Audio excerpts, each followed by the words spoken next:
Alright, today we're going to change the shock absorbers on a Jeep Grand Cherokee, and hopefully I can give you a few tips and tricks and some advice on doing the rear shocks on a Jeep Grand Cherokee. And my first tip is to support the vehicle on the frame and not on the axle.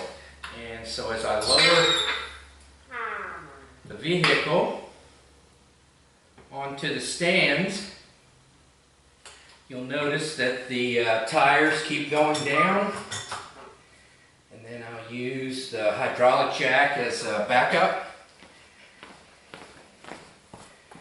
And now the suspension is fully extended, and that will make the installation a little bit easier. I'll explain. So let's get both tires off. Alright, it's also a good time to inspect your brakes, make sure they're okay. Now there are going to be all kinds of different combinations of shock absorbers, the way they're attached, whether they're going back at an angle like this or forward, or whether they sit down on the axle and go inboard. And you'll also notice that the top mount is covered by a splash guard on this side, where on the other side it's not. I'll show you. See, on this side it's readily exposed. You can get right to it and dismount it real easy. The front shocks are different from the rear shocks. Here, a front shock for this vehicle is mounted on a plate, where the rear shock is mounted on a stud. And then if you go up and look at the top, I can do my camera work here, you'll see that the front shock is has a post that goes through the tower that you mount the top to, whereas the rear shock, the top is also mounted on a post just like the bottom is. Although I have plenty of clearance over here to get behind the splash guard with a wrench, I prefer to use a socket or even a power tool. Not an impact wrench. Do not use an impact wrench on this job anywhere. Do not do that. You'll break things and then you'll be sorry. So I'll go ahead and remove the splash guard.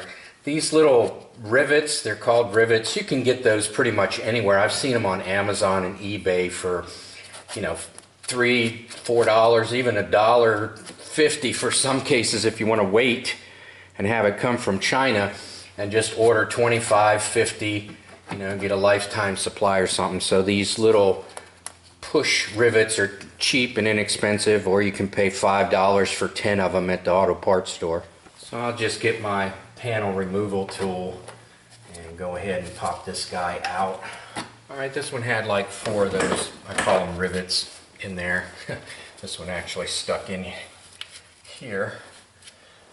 But I have plenty to replace it with, so I'll just put a new one in there. And thus, now the mounting nut is exposed, and we'll start removing that. The bottom is also a nut and bolt combination, so we'll find out what sizes we need and remove that nut and bolt, where the top is just a stud and a nut. So with the top being just a stud and a nut, we don't want to break that stud off, so we don't want to use power tools. We can use breaker bars,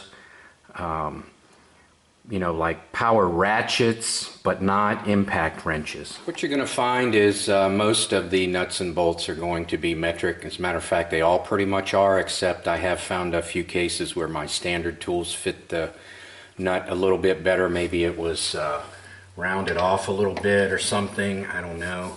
But either way, this is taking an 18. And also I want to point out that this is a reach-in job. I am not going to get underneath the vehicle at all. Turns out I need like an 18 millimeter half-inch drive socket. I don't have one. Had to use an adapter. But it adds, like, it makes it a little bit like an extension, so that kind of worked out.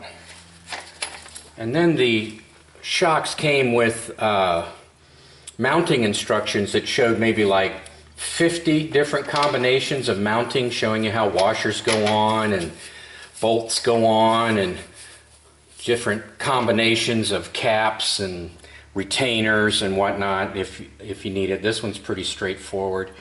But anyway, so the instructions come with it, or you can use a digital camera to document how things are put together, so you can visit those digital pictures when you reassemble. And on the bottom you want to get your breaker bar or some other tool on there.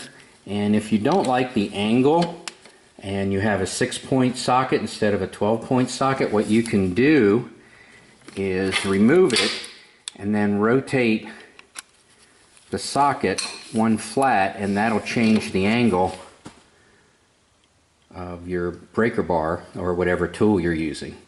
And then you can begin. Remember, this is a reach-in job. You do not want to get underneath the vehicle. Alright. Once I broke it loose, then I used my ratchet to get it the rest of the way out. Guess you heard it was kind of dry. I do not put any lubricant on here. As a matter of fact, that's one of my tips. Back in the day, which is like the 80s, 70s, and 80s when I first started working on cars, if you put any kind of lubricant on these rubber contact points, it would squeak. Your suspension would squeak. So I don't ever put any lubricant on there, especially on the bolt or the mounting stud, because it'll squeak on you. At least it did in the past. Maybe they're using different rubbers or lubricants now. I don't know. I just don't do it. Alright, you may need like a rubber mallet or something to hit the stud out to drive it out. If you don't have a rubber mallet and you want to use like a maul, maybe you have a heavy maul with a short handle because the space is restricted. Tip I have is to put the nut over top the end of the bolt and strike the nut, and that protects the threads. So I'm going to kind of use my breaker bar to get that out. So it just kind of pops out, and now it should be free at the top to pull right off. So the top is just a stud. It's on there with a washer over top of it. Oh, well, if you pull it off straight, it comes off a lot easier. So anyway, I don't even care if there's a washer back there or anything, since there's nothing on the old one. You know, there's not a washer stuck to one of the faces. I'll just prepare to put the new one on. Yes, there is a top and a bottom, and if you took digital pictures, you can see how the old one was mounted. In this case, the top is the cylinder, and then the rod extends down onto the axle, and it's covered with this boot here. So that's how we're gonna mount it back on. So I have the top on there, you know, enough to get it started. And then in this case there was a washer and a nut. And if you watch my videos, you know I always say just start them. Don't tighten them down because you have alignment issues. In this case, you know, it's off to the side a little bit. I need to pull it over, so I don't want to torque it down. And also notice that since the suspension is hanging from the vehicle and my jack over to the side there is really not holding anything. It's a backup. There's a little bit of gap there in case the vehicle falls. The hydraulic jack should catch it, even though that's a crappy backup. You shouldn't depend on hydraulics as a backup, but I am in this case. And again, it's a reach-in, not under the vehicle, so that's another reason that I'm using the hydraulic as a backup, because I am not going underneath the vehicle. So anyway, as you can see, it's a pretty tight fit. It just won't swing in there freely. You know, you may have to hit it in there with your no-maul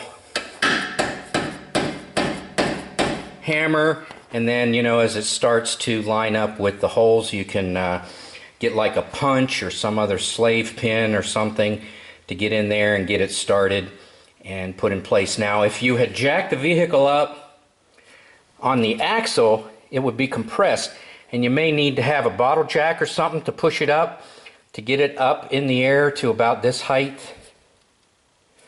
You'd actually need to compress the shock to get it to line up with the mounting bracket. So that's my other tip. And another tip for you, another reason I like to start at the top and finish at the bottom is because if you start at the bottom and then try and lift it up like this exhaust pipe would be in the way, you have to have it pretty much at a steep angle, or the mounting angle, to get it in place. So you know, you're really going to have to fight that if you start at the bottom and work your way up. Also, you'll have to pull the shock towards you to get it over the mounting stud when you're in place at the bottom, and you need to get all the way over onto the mounting stud and push it on, so that's an awkward angle also.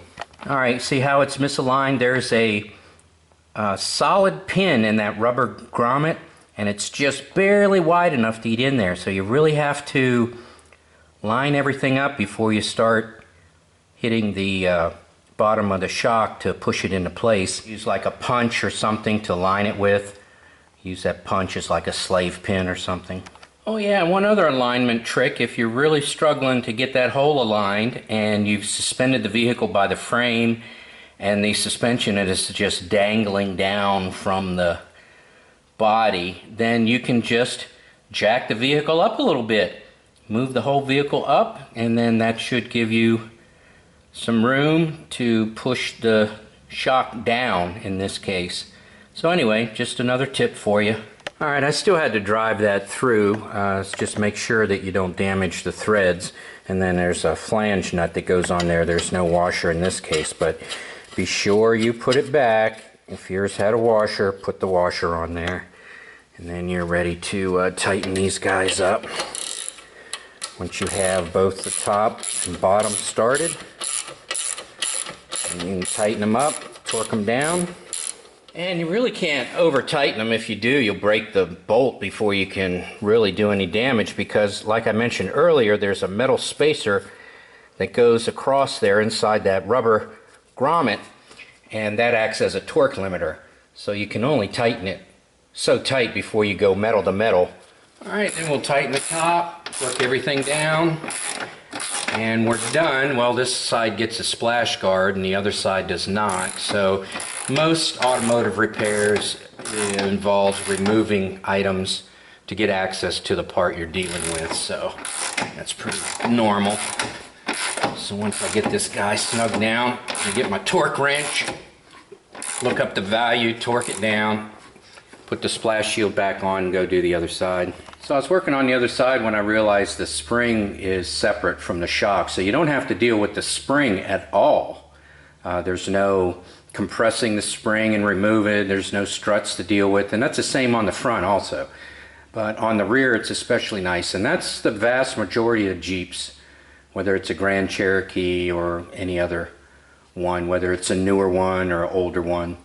So the front, some of the front ones with independent suspension might be a strut, but anyway, in most cases it's not.